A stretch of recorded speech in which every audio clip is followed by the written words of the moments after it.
Alright guys, how you doing? And welcome back to Forza Motorsport 7 for another episode of Driven and Drifted. Now to say this episode has been hyped is quite a big understatement, because nearly every night since this game has come out, all I've been getting in the comment section in Facebook and Twitter from you guys is where's the demon? Where's the demon? And where's the bloomin' demon video? So the reason why it took so long to get this video out is 1, I wanted to create hype around it, and 2, I wanted to see what everyone else was going to do with it, and as to be expected, they all done drag videos on it, so I'm going to try something a little bit different and see what the handling is like on this thing.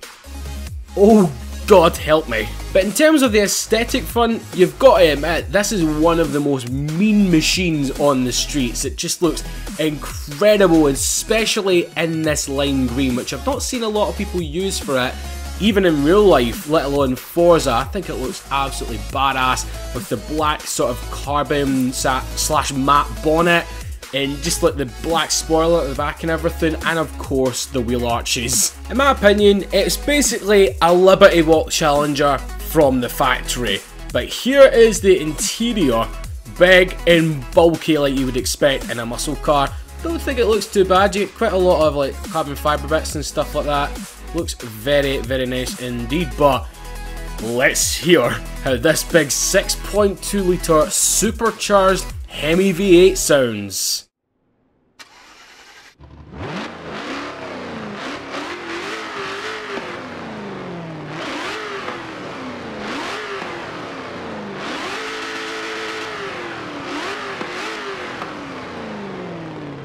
It's so mental, it's shaking the whole of the car, man. So let's see how this thing fares when you throw it at a thing called a corner. So there was only really one place that I could bring this car. The one that sums up the car in a whole. Road America. Oh yeah. Such a great track this. And the reason why I picked this track is, 1, it's quite wide, and 2, it has some fairly flowing corners. It doesn't really have like big hairpins or anything like that. So the Challenger should be okay. That's the word, should. But anywho, let's see how it fares. Oh my God, look at the flames! Jesus! Burn out. Every time with an American car, you need to do this. Okay, still burning the tyres all the way through front there.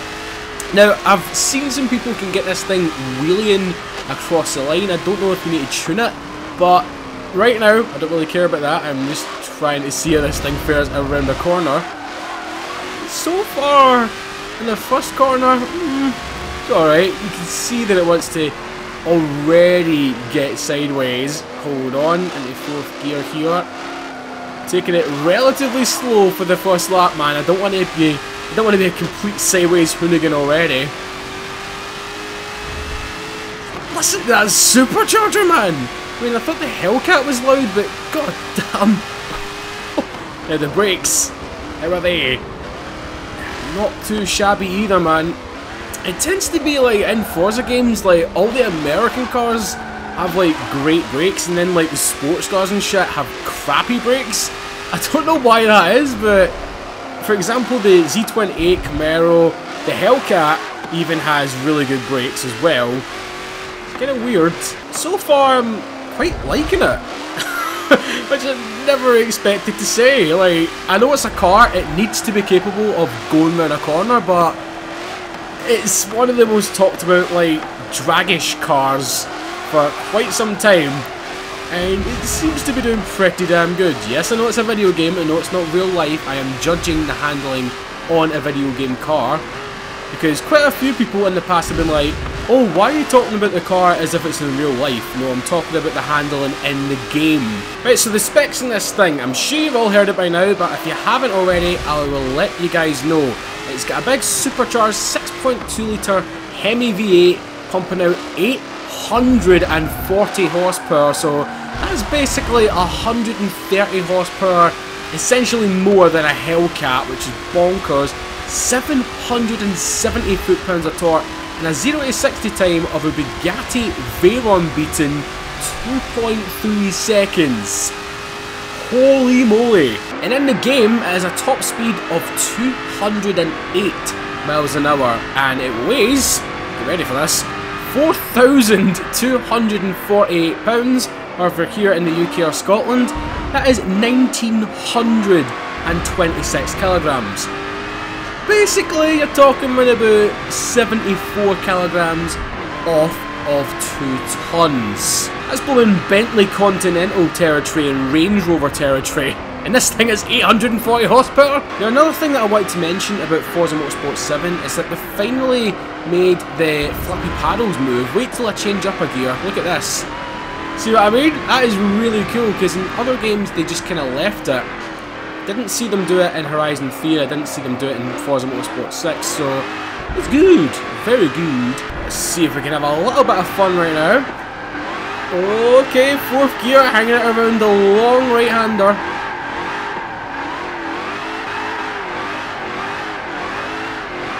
That was one of the smoothest drifts I have pulled off in this game.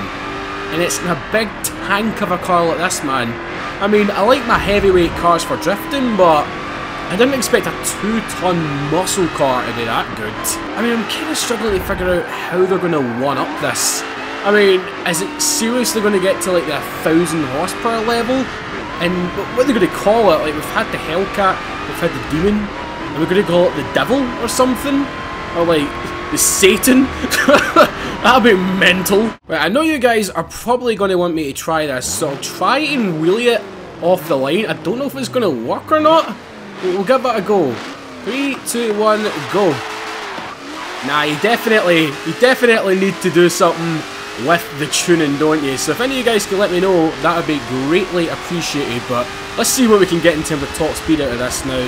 As I said, 208 miles an hour in the game. I'm not too sure if it's that in real life, but if it was, that would be pretty damn impressive. Okay, we're getting a bit of a jump.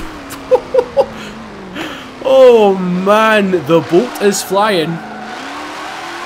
Sideways, sideways. Doing my freaking Sabine Schmitz impersonation. We're going sideways. Oh god. Great. Okay, that just felt like a yacht. That felt like an absolute yacht right there. There's some corners when it's nice and smooth for drifting, but that one was pretty bad. Oh my god. There we are. Now, the only thing I don't like about the Forza version of the Demon is that sort of green thing inside the grille, like the green bodywork. Makes it look kinda ugly in my opinion, but I wanted to go for a different colour than everyone else was going for, because they basically had in the Fast and Furious silver or the red, which is quite notorious, but no one that I've seen so far has went for the lime green. Go 4th gear.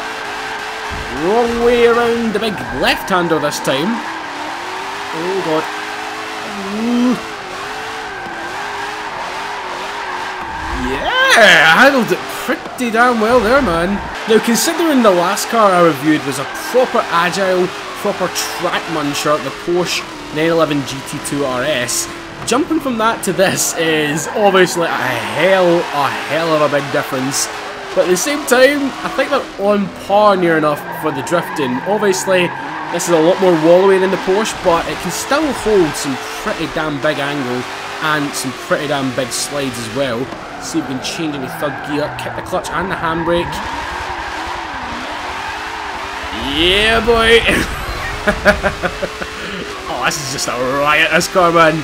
Just want to put some AC/DC on and just belt down the straights. But unfortunately, we can't do that due to YouTube being an absolute bugger in terms of copyrighted songs. God damn it. God damn it. That would make my videos so much better, like AC/DC and just like licensed music. Please, YouTube, please let us use it. I know you won't, but it'd be great if you did. Right, let's go for one final lap. We'll take it a little bit more serious this time. That has got me thinking, how far can I actually get on that jump in a car? So I think me and Andy, it was back in Forza Motorsport 4, we tried it out, and we were doing it with like Koenigsegg's and Hennessy's. Now, obviously the track has been altered a wee bit since Forza 4, so I don't think it's as an aggressive as a jump as Forza Motorsport 4, so yeah, we'll need to try that out, man. So far, first impressions on the Demon, it is genuinely quite scary how good this thing is around the track, because I mean, just get into it straight away. If you just went up to a person and thought, well, how would you explain this car? They would automatically say, oh, we go fast on a straight line. We go fast on a straight line, my friend. I'm fucking offended all the American viewers, I do apologise. But yeah, you know what I mean, it's that sort of drag stereotype car, but surprisingly, I'm not saying it's the best thing ever around the track, but it can handle itself, which is pretty good. The car's getting pretty dirty now. That's another thing I wish you could turn off, is all these bloody dirtiness of the cars and like the cosmetic damage, because how come Horizon 3 could do that and you can't do that in motorsport games? I mean, seriously, that's the one feature I would kind of like in Forza Motorsport 8. I know we're already talking about that, and the game is literally just come out. I mean, I get the early access version, but I think the game, this has been uploaded on Wednesday of this week, so I think it might have just dropped on Tuesday there. So I hope you guys are all having fun with the game, and let me know what has been your favourite car you have driven so far. This is up there. This is definitely up there, but I think it either has to be the GT2 RS or the M5 E60 for me. Last corner, getting sideways. Oh man, I'm probably going to have to pay quite a lot of money to get these tyres fixed. Seriously. Jesus Christ, man. I mean, if you do own a Challenger, like a Hellcat or like a Demon if you're very lucky enough to, then please do tell us how much it costs in tyres. Jesus, that jump will never get old. I mean, I think I know quite a few of you guys have actually got some good cars. So yes, it's very great to have people that actually have the opportunity to own these things watching, man. It's bonkers. But anywho, I can't believe I'm saying this. Let's move on to the hot lap around the Top Gear test track with this thing. Righty then, here we are at Dunsfold. Now the Challenger gets off the line very, very well. It is a rolling start. It's the exact same for all of the cars, just to make it fair. Traction control is on and stability control is on, if you didn't already know. But coming into the first corner, you can just see how heavy this thing is, because it is essentially a boat on wheels. I know it's a cliche thing to say about the Challenger, but it just is, considering the weight of it. Now into Chicago, not too bad around here, still leaning quite a fair bit. It was kind of hard to put the power down with this car a little bit around Chicago. The traction control just wasn't letting me, so that just shows you how much this thing wants to spin its tyres. It's freaking crazy. Now into the sharp chicane, the Hammerhead, slightly little bit of a shortcut there, knocking over a cone, my bad on that one. And yet again, try to put that power down, but the traction control has been an electronic nanny, just saying no chance, sonny boy, no chance around the Hammerhead end right there. Now I had to brake a little bit, I had to brake a tiny bit through follow through, because it just doesn't turn, man. It just doesn't turn. This car does not turn. I mean, you seen it drifting, that was with traction control and stability control off, but with them on, it cannot turn. It's freaking mental. But yes, anyway, coming up to Gambon's Spit of Flames, coming round nicely and across the line. Now it wasn't the cleanest of laps, it was a little bit shoddy in some places, but the Dodge Challenger SRT Demon beats out the two BMWs, but it cannot match that mighty Porsche 911 GT2 RS. It goes around the track in a time of 1 minute 22.767. Now considering the weight, that's actually a pretty damn good time. Now obviously it blitzed the BMWs due to its straight line speed. That is the only reason, in my opinion, that this thing actually won over the BMWs, but it's going to take a hell of a beating for that Porsche to get knocked off the top, seriously. But overall, the Challenger SRT Demon is a fantastic car. If you like your muscle cars, this must be in your garage. It's an incredible, incredible feat, and I would love to see what Dodge does next, to see if they are going to one-up it. I highly doubt it, but fingers crossed. So let me know what you make of the SRT Demon down in the comment section below, and remember to subscribe if you are brand new and hit that little notification bell to keep up to date with all my future content. A wee like is always appreciated, guys, but for now, have a fantastic day, and I'll see you in my next video. Bye bye.